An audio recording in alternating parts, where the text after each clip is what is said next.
Halo semuanya, ketemu lagi sama gue Hakuba dalam video alur cerita ya. Dan di video kali ini kita kembali untuk melanjutkan cerita dari Kingdom.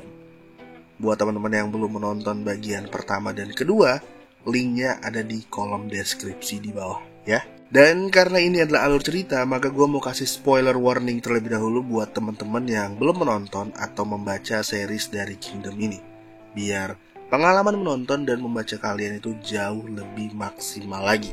Dan kalau sudah paham akan resikonya, kita bisa langsung masuk aja ke ceritanya. Let's go. Nah, pada arc sebelumnya ya, Esa itu berhasil menggagalkan pemberontakan dan mengambil kembali tahtanya dengan bantuan Shin, Karyoten, dan suku pegunungan yang dipimpin oleh Yotanawa sebagai Raja Gunung. Nah, pada arc kedua ini teman-teman ya, gue bakal bagi lagi menjadi 2 part ya. Karena kalau misalnya gue gabungin, bakal lama banget, sekitar 25 menit ke atas. Gue takutnya kalian tuh jadi bosan dengerin gue ngomong ya, karena di sini gue bakal ngasih penjelasan dan menceritakan sebaik mungkin dan sedetail mungkin agar kalian tuh paham gitu. Jadi bakal lumayan lama gitu gue ngomong. Beberapa hari setelah gagalnya kudeta yang dilakukan oleh fraksi Ketsushi dan Seikyo, Ryofui akhirnya memutuskan untuk kembali ke ibu kota kerajaan Qin. Sementara Shin hidup normal bersama dengan Karyoten di rumah yang dibangun oleh Shonbon-kun untuk Shin.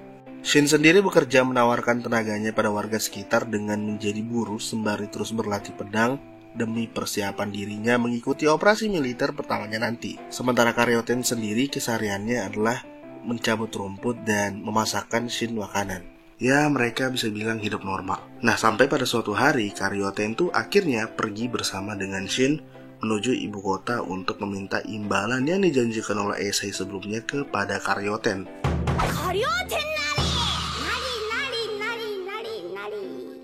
Di istana kerajaan, Issei dan para petinggi kerajaan yang merupakan bagian dari fraksi raja sedang dalam ketegangan karena sedang menunggu kedatangan kansler kanan, yaitu Ryofui bersama dengan fraksinya. Kalian mungkin sama seperti Shin yang bertanya-tanya kenapa Ryofui yang jelas-jelas mengkhianati raja saat kudeta terjadi tidak dihukum saja. Jadi nggak semudah itu teman-teman, karena seluruh hakim kerajaan itu berada di fraksinya Ryofui.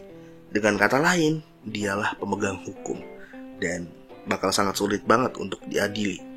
Apalagi Issei itu masih merupakan raja muda, yang artinya dia tuh nggak bisa mengambil keputusan sendiri tanpa persetujuan para petinggi-petinggi. Jadi ya permainan politik lah, mungkin kalian yang paham politik bisa lebih ngerti gitu ya. Nah, Ryofui akhirnya datang bersama dengan fraksinya. Shin yang berada di sana bahkan tidak mampu mengeluarkan kata-kata saat merasakan aura intimidasi dari setiap orang di fraksi Ryofui. Dalam hal ini, hanya dalam sekali lihat, Shin bahkan kita para penonton mampu menilai kalau kedua fraksi yang sedang berhadapan ini memiliki jarak kekuatan yang begitu besar. Bahkan Ryofui sendiri tuh sempat bercanda dengan menyinggung kalau dirinya tuh memang nggak keberatan gitu kalau misalnya raja mati dalam pemberontakan.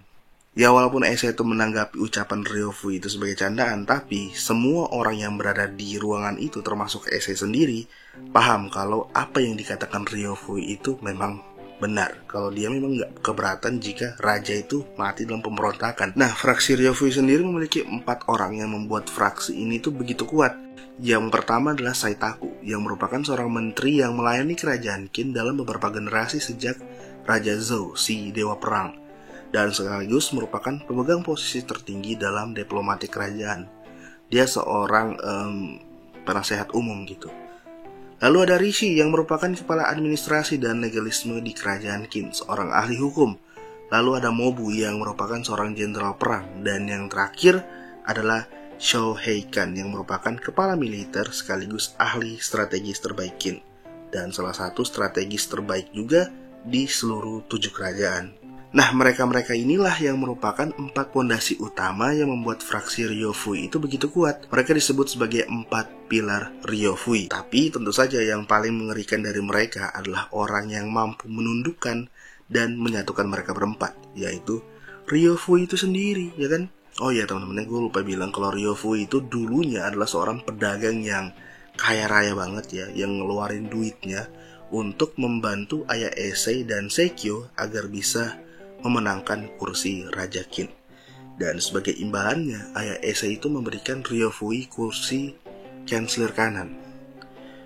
Jadi ya dari seorang pedagang menjadi seorang perdana menteri, itu sesuatu yang benar-benar gila banget.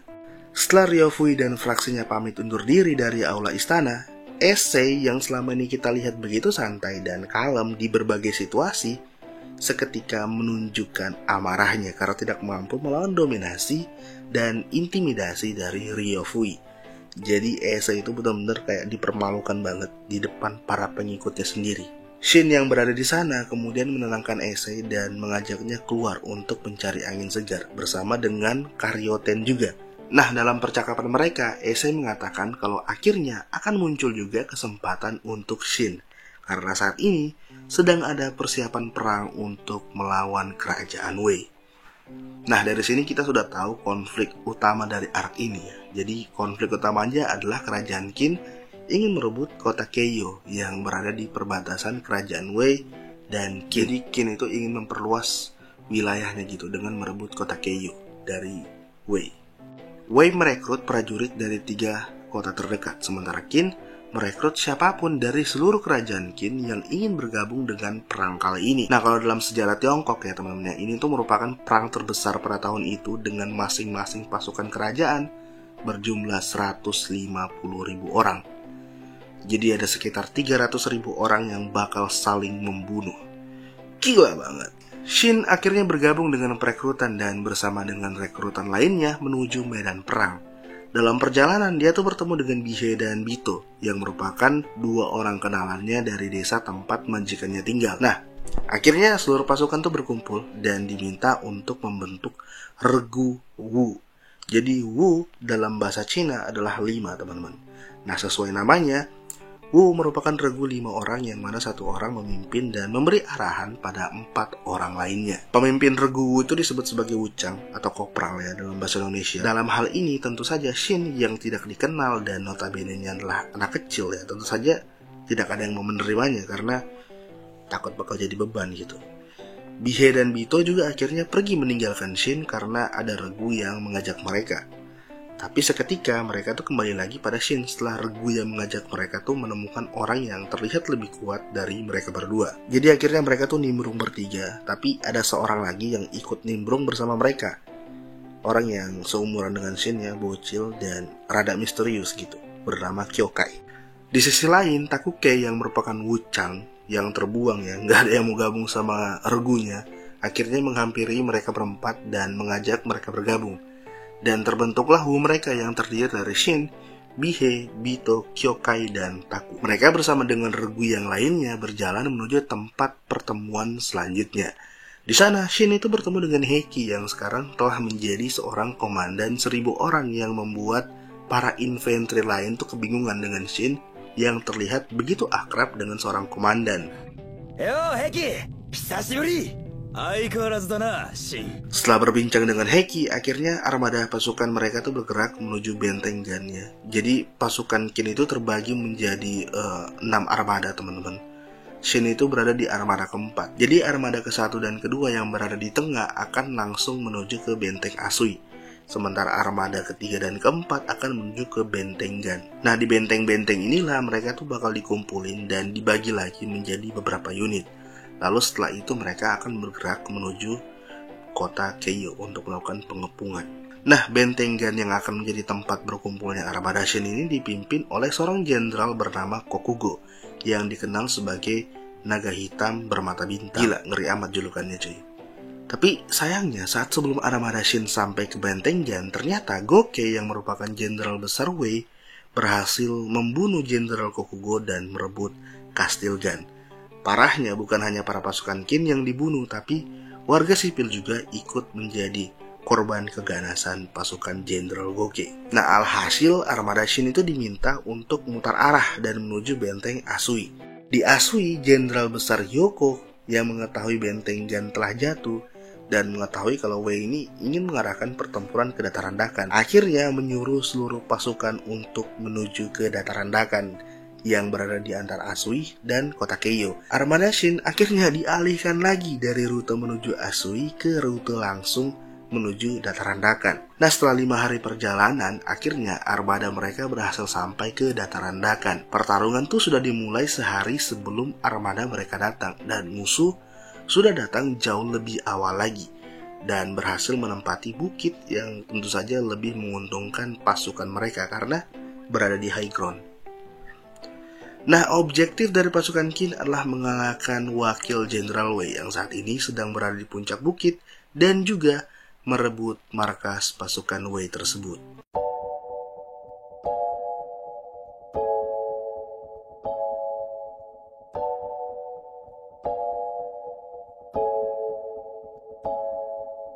Akhirnya pada part kali ini kita diperkenalkan dengan fraksi Ryofui yang sudah disebut sejak awal arc pertama. Hal yang cukup mengagetkan adalah fraksi Ryofui ini ternyata jauh lebih kompleks dan jauh lebih kuat dari fraksi Ketsushi dan Seikyo dari segala aspek. Lalu ada beberapa hal juga di manga yang diubah atau tidak ditampilkan di animenya. Salah satunya adalah tentang pemakaman Hyo yang diceritakan oleh Bihei dan Bito dalam manga yang tidak ditampilkan di animenya. Cukup disayangkan ya, kenapa di anime itu tidak menampilkan scene ini, mengingat Hyo merupakan salah satu karakter sentral di arc pertama. Nah, di manga itu diceritakan kalau pemakaman Hyo itu diadakan dengan begitu besar ya, karena semua orang tuh sangat menyayangi Hyo. Bahkan orang luar desa sekalipun menyempatkan diri hadir dan memberikan penghormatan terakhir pada budak kepala desa tersebut. Dalam percakapan ini juga kita tahu kalau sepertinya kepala desa dan keluarganya yang merupakan majikan Shin dan Hyo sepertinya memang selamat di malam mereka bertemu dengan Jonkan, karena pemakaman Hyo yang begitu besar diadakan oleh si kepala desa ini. So guys, mungkin itu aja yang bisa gue sampaikan karena nggak banyak yang bisa dibahas pada part kali ini karena begitu singkat memang. Dan gue mau minta maaf karena jarak upload part 2 ke part 3 itu begitu jauh, sekitar 2 bulan, mungkin 3 bulan ya, karena kesibukan di 2 atau 3 bulan terakhir ini. Jadi mohon maaf sekali lagi. Mudah-mudahan kalian tuh ngerti gitu. Tapi gue bakal usahain kalau akhir-akhir ini gue bakal sering-sering upload lagi ya, dan melakukan pembahasan anime, nggak cuma Kingdom doang gitu, tapi bakal ada Hakuba review lagi ya. Gue bakal nge-review salah satu anime juga yang sebenarnya udah tertunda cukup lama sih videonya ya. Nah, kalau ada hal yang kurang atau ada hal yang ingin kalian tambahkan, silahkan tulis aja di kolom komentar di bawah ya teman-teman. Dan jika kalian suka dengan video ini silahkan like. Jika kalian tidak suka dengan video ini silahkan dislike 2 kali. Lalu untuk mensupport channel ini silahkan subscribe ya. Jangan lupa untuk nyalain lonceng notifikasinya juga, biar kalian selalu dapat update dari channel ini untuk kedepannya. Jangan lupa komen dan share. Sampai berjumpa di video-video berikutnya. See you on the next time guys. Dadah.